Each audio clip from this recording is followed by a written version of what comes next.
Welcome to Pimpy's Investment Chat, where we keep investment talk simple. And here's your host, Pimpy. What is going on out there, peeps? All right, I'm back from Vegas. Had a great time. Met a lot of people. And I'll have to share with you some of the things that were said. So I'm very grateful for the trip. But coming back home, not so much so. It was a pain in the ass. I definitely have to start wearing my glasses, that's for sure. I'll explain that story later on. But I had some inspiring words from people that got me going. I was feeling very happy about. So let's get going back to Iraq and talk about the latest and the greatest. Before we get started, do me a favor and hit the thumbs up button. And if you're not a subscriber, please do so, because when you do, it helps out the channel, and I certainly do appreciate it. You can follow me over on other platforms. I do have my own group over on Facebook called Pimpy's Investment Chat. Over here, we do talk about gold, silver, cryptocurrencies, as well as foreign currency investments. So head on over here and join us. It's free to do so. In here, I do post updates. If I should get on suspension from YouTube or get removed from YouTube and you want to know what happened to me, I'll let you know right here in this group. I can be found on Twitter, MeWe, YouTube, and the cool thing about YouTube, if you come over here and you join and you find my channel, I got videos going back, I believe, a couple years. So if you want to see some older videos that I have on Nasera, Jacera, gold, silver, cryptos, come on over here and join. Look me up and check out my videos. You can also find me on Odyssey. Catch me on Rumble. When I say that the links for all these are down below in the description, some of you don't know what I'm talking about. It's real simple. Just go down to the bottom right here of any of my videos. See this? This is the description. Hit show more. And there are all the links to all the platforms I just spoke about. Oh yeah, Hopium. Yeah, this was sent to me by a listener. Thank you. It's funny because when I was speaking to people over there at the Silver Symposium, by the way, if you didn't go, you missed a great show. There were a lot of great people giving lectures and talking about things I think a lot of people could have benefited from. I did have a chance to meet quite a few people who listen to my channel. I was very grateful to hear what they had to say. It was a very humbling experience. I apologize if I don't go down to everybody's name, because I know that sounds rude, but one, it's really hard to remember everybody's name, but two, there is a lot of you. I was going there to listen to the Silver Symposium, and although I was encouraging a lot of you to show up, I was not aware of how many of you were actually going to show up. So I'm grateful for that experience. But there were a couple of couples that are into the Iraqi Dinar investment, and they used to listen to other channels, and they felt frustrated about the investment, and they came over and started listening to my channel. Although I'll say some things that's not very popular with other people, they said they're very grateful for it because it's better for them to be grounded instead of being misled. And they start shopping in their head, you know, like they are expecting this thing to happen next week because they thought it was. And they start looking at houses, and they start looking at cars, and they start thinking about their kids' education. Well, that's what Hopium does when these people blow it up your butt. They lie to you, they mislead you, instead of just educating you and then explaining things. So I'm grateful for the kind words, very happy about it. So I'm just going to continue doing me, doing my best to explain to you what is really going on. And what is the reality of the probability is really what we're dealing with, all right? So let's get into this. So yes, there has been quite a few things happening that are very positive. The direction is positive. And because of that, if they can keep this up, obviously the Iraqi dinar strengthens as time goes on. So you can see like right here, Al-Qademi, U.S. arbitrariness towards Iraq and the dollar crisis, and the Central to put forward solutions. Wouldn't you just love to have a few of these stacks, huh? So remember, Parliament Finance Committee counted the American action towards Iraq in the arbitrary dollar crisis, while the Central Bank of Iraq has proposed solutions to the crisis. He added, it also forces the traders not to import from Syria, as if the American anger is focused on starving the Syrian people and so on with Iran, noting that what is going on today in Iraq is caused by U.S. policies towards Iraq. That didn't take very much to figure out. Once the United States grabs a hold of your country and they can determine what you can and can't do with your currencies, what kind of deals you can make, this has been going on for over 20 years in Iraq. They're trying to get their stuff together. But if you do something that pisses off the United States, then you end up in this type of crisis right here, a currency crisis. And that's what happened. They were doing good. Then all of a sudden, Iran and Iraq want to do business together. And presto, 14 banks sanctioned. You know what I mean? It's one excuse after another. any excuse to reduce the amount of dollars that flow through Iraq, really screwing over the Iraqi people, considering he needed two currencies to exist in order for Iraqi dinars to have any particular value to them. Now, having said that, they can build up the value in their currency by just de-dollarizing altogether. But when you have one peg to the other, it affects your economy, okay? Academic continued, the United States is dealing with dominance over the Iraqi dinar and all oil revenues into the federal bank and imposes the conditions. And their last problem is that what is sold from the dollars is not commensurated with the number of travelers, and the government is serious about providing services despite the Great Order. Now, you guys know I've been complaining about this since Biden's been in office. Look, it's one thing when Trump was in there, he's trying to bring peace to the Middle East, although he was very strict about what was going on over in Iran. What Biden does is a whole different thing. If he wants you to cut your oil prices and you don't do it, guess what? There's new sanctions. And then they lower the amount of US dollars coming into Iraq, and then, you're forced to do what they want. Or you do a deal between Iran and Iraq, and then the 14 banks are sanctioned. Remember I pointed out in the video, what did the article say? That they probably, remember the word probably was used, the banks were probably laundering money is what it said. It didn't say we know for a fact based on some, nope, it says probably. We've become more educated by the words they use and to really look past the BS. I told you they were picking on Iraq, and this has an effect on their currency. And this person is telling you right now, this is the issue. United States controls everything. Their money, their oil reserves, and if they don't like what you do, then all of a sudden, magically, you're in trouble. We don't want that if you're a dinar investor. The need for internal solidarity and popular awareness to control American homogeny by importing materials in another currency to break free from the dollar. There is a global trend to break free from the dominance of the US dollar. As much as I don't like it, I'm more concerned about the US dollar's dominance causing so much corruption in our country. So I don't have a problem with people doing what they need to do to kill the dollar. As long as it takes away a lot of power that this corrupt government has until the people wake up and do something about this government. And I don't mean just vote a new person in. I'm talking about we need a clean house. So Al-Kadhimi went on to say the U.S. has required $33 trillion for without cash cover. Yikes. Regarding hosting the governor of the central bank, Al-Alaq, Al-Kadhimi said the Central Bank of Iraq has submitted proposals to the government regarding the tax to simplify it and encourage the traders to enter the currency platform, as well as simplifying procedures with travelers. But it must have serious control over the bank and their performance. He pointed out 60% of the bank companies were deprived of selling dollar cash on travelers, and controlling border crossing solves the crisis of dollar prices and local product and stop smuggling, which is a very important issue. Al-Kadhimi ended the statement by saying, dealing with investors, contractors, and projects inside Iraq in the Iraqi dinar, but importers of medical and other devices are in dollars, and it is a subsidized price. They could be losing a pretty good chunk of money that way. Well, the fact that they're being subsidized gives America a lot of control. So not only should you be giving investors, contractors, and doing projects inside Iraq with Iraqi dinars, but your imports of medical and other devices should not be in dollars, or if they are, then you should do like they do and force them to use US dollars to buy Iraqi dinars and then use them in country. That's what they like to do over there. The Iraqi economy is experiencing a new shock with a continuous rise in a dollar exchange rate in the local market at a time when the official exchange rate is only 1,320 dinars. If you put a big enough gap, the corrupt people will do like I spoke about. They'll find ways to get their hands on US dollars. They will go to the black market. They will buy more dinars with their dollars and then use those dinars internally to do business, bypassing the central bank altogether.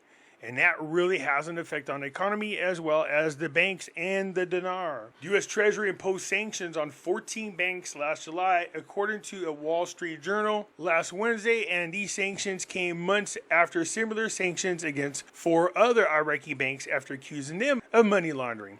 However, the central bank announced once again in a new statement in which it confirmed its continuation of meeting the legitimate request for the dollar from the official outlets licensed by it at the official price of 1,320 dinars to the dollar. So they're talking about you guys should report people who are on the black market selling the dinars for a higher exchange rate than what we're doing.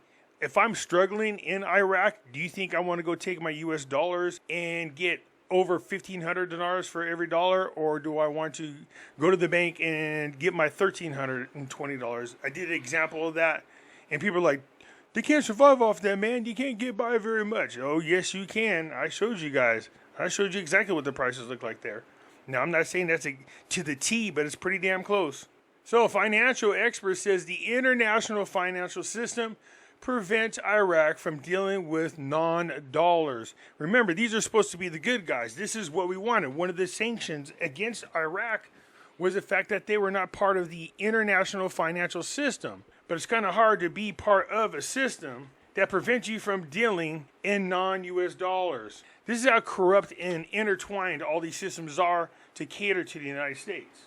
The United States is going to keep doing it because they need money to go fund wars. Wars that we shouldn't be in, but they're definitely on a mission. I have no doubt about it that they want regime change over there in Russia. And then next will be China, so China pay attention. Because those are two major ones that are definitely in U.S.'s way of World Economic Forum, One World Order. So a financial expert believes that the international financial system prevents Iraq from dealing with non-dollars. You go on down here, what to say, the exchange of dollars against the dinar is not determined by the exchange rate, but the official price, and the parallel market is shortened by the requirements for the import of goods and does not exceed 20% of the best money. And it meets the trade of inter-off countries for sanctions, and part of them meets extrajudicial requirements, including the trade in drugs, organs, and others. Went on to add 1,560 dinars against the US dollar does not represent the real exchange rate of the dollar, noting that 90% of importers for cars meet their credit through the exchange rate of 1,320 dinars for every dollar, and 10% of them secure its imports through the black market. Do you see what I'm talking about? People are not using the central bank. The United States is not helping central bank control the issue. They're creating the issue. They're creating the black market. Iranian goods meet a large part of the requirements of the Iraqi market, most of which are food that meet the requirements of poor families or less. And the problem is reflected on the exchange rate on the black market and requires in such a situation a system that avoids U.S. sanctions. Since the U.S. financial system does not allow Iraq to deal with other than the U.S. dollar, and it requires the time and emergence of other competing international powers to impose a new financial system parallel to the U.S. system that exists at the present time. So little by little, people will start switching over. They're de-dollarizing, while the United States is forcing Iraq to buy more of our treasury bonds. Yeah, this is corrupt. He pointed out that the United States dominates the domestic parallel market and legalizes the injections of dollars to Iraq, knowing that Iran's intra-trade with the UAE reaches $7 billion annually. The government of Prime Minister al-Sadini accompanied the crisis of changing the exchange rate directly and struggled to reduce the price and pressure its revenue. But it gained something very large, which is the transformation of the banking system into a banking system through legal means by importing goods. Said there's a complex problem in the tax system tainted by corruption and bureaucracy and addressed by the current government through tax system reform regulations, which will be early next month and will be fully implemented and resolved in the coming year, and the government's steps are confident and successful. So at its regular session that was held on September 17th of this year, the Council of Ministries issued a decision on the paragraph of reforming the tax system within the government curriculum, which stipulated the following. Accounts and financial statements are approved and approved by a certified auditor, mainly for tax calculations, after approval by the board of the contemporary of the auditing and control profession on the validity of the seal and signature of the auditor submitted by all taxpayers, individuals, entities, companies, office of the General Authority for Taxes. So what the United States is trying to do is force every country to get into this so-called international financial system. This way, then, they can monitor every single dollar. This is how they're going to push everybody into the central bank digital currency. They call it reform, claiming that the Iraqi people need this because the government is so corrupt, and they are. But the truth of the matter is they want a one world system, one that everybody can tie into, and they can monitor everything that you do. That's exactly what that is. For the financial statement submitted by the taxpayer to the General Authority for Taxes and not covered by a licensed auditor based on commercial bookkeeping system for income tax purposes, which is number 2 of 1985, what is stated in paragraph 1 above is valid, provided that it is organized by the Accounting Regulatory Office, approved by the Syndicate of Accountants and Auditors. Boy, they're really going to monitor every single penny for everybody across the world. That's exactly what they want. So the tax amount is collected according to the data in 1 and 2 above, and the taxpayer is discharged directly. So look, you guys can come here and read all the different rules, but the more you read this and the more you are aware of what's going on around the world and how these people want to control your money 100% through central bank digital currency, you can see that that's what they're forcing all these countries to do. Get into our banking system. We're going to tell you how to do taxes our way. This way, then, nobody gets away with anything, and all that sounds good. But again, you're giving way too much control to the government. If you think the government is efficient now, you're sadly mistaken. What have they ever successfully controlled? So this should be a big boost for Iraq. Turkey is supposed to start exporting the oil back into Turkey, turn on the fountain, so to speak, by sometime next week. This will be more of a boost to the economy, as long as the corrupt people don't get in the way. So congrats to both Turkey and Iraq for getting that ironed out. You can see right here, it says Turkish Energy Minister, we will start operating the Iraq-Turkey oil pipeline this week. Well, this week, not next week, so that works. So you can see right here, it says, it was said days ago that the oil export pipeline from northern Iraq through Turkey will be ready to resume operations soon after conducting tests for the maintenance of the line and repairing the damages caused by the floods. It said the inspection of the oil pipeline has been completed and will be technically ready to go on soon. So we'll know more by the end of this week. So the Parliamentary Finance depositing $5 billion in the account of Basra government for investment projects. That's what you want to hear. This allows the government to start projects, people to start going back to work or going to work for the first time. In other words, they're going to have jobs, and these people become taxpayers.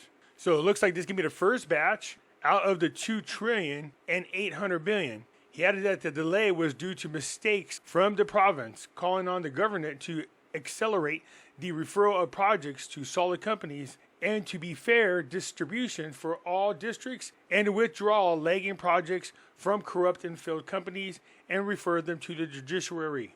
So with big projects coming up and a lot of dinar that you're supposed to have, it says the central bank denies the scarcity of cash and describes its currency and the gold reserves as historical. As long as it's not hysterical, I think we're all good. It said there's no scarcity of cash liquidity, and the cash is available despite the currency policy is a deflationary policy, but cash is available. The foreign reserves and gold in the central bank are at historical levels, and the electronic platform is open to anyone who wants to officially enter into a purchase of the dollar at the official rate. Specialists in the economy and financial affairs reported that despite the large monetary mass, which results in 83 trillion dinars, there is a noticeable scarcity in cash from the Iraqi dinar in the commercial markets, explaining that this comes for several reasons, foremost of which is the mismanagement of the financial files in the country. The professor in the economic affairs believes that the problem of liquidity scarcity, if any, is related to a number of factors, including the lack of economic flexibility and monetary flexibility in the management of the public money. And the official monetary indicators do not indicate a scarcity of liquidity. The problem is that the bulk of the issued currency is in the public, which occupies 91.3% of the issued currency, reaching more than 90 trillion Iraqi dinars in the currency outside of the banking system. Wow, the last I heard, the Iraqi people only had 8% of all the currency. So there you have it. I know people are out there blowing hopium up your boo-boo. If that's your thing, then okay. Again, I still think it'll go up in increments just over time. Anyways, you guys, let me know what you think. I look forward to hearing from you, and I will catch you later. I'm out.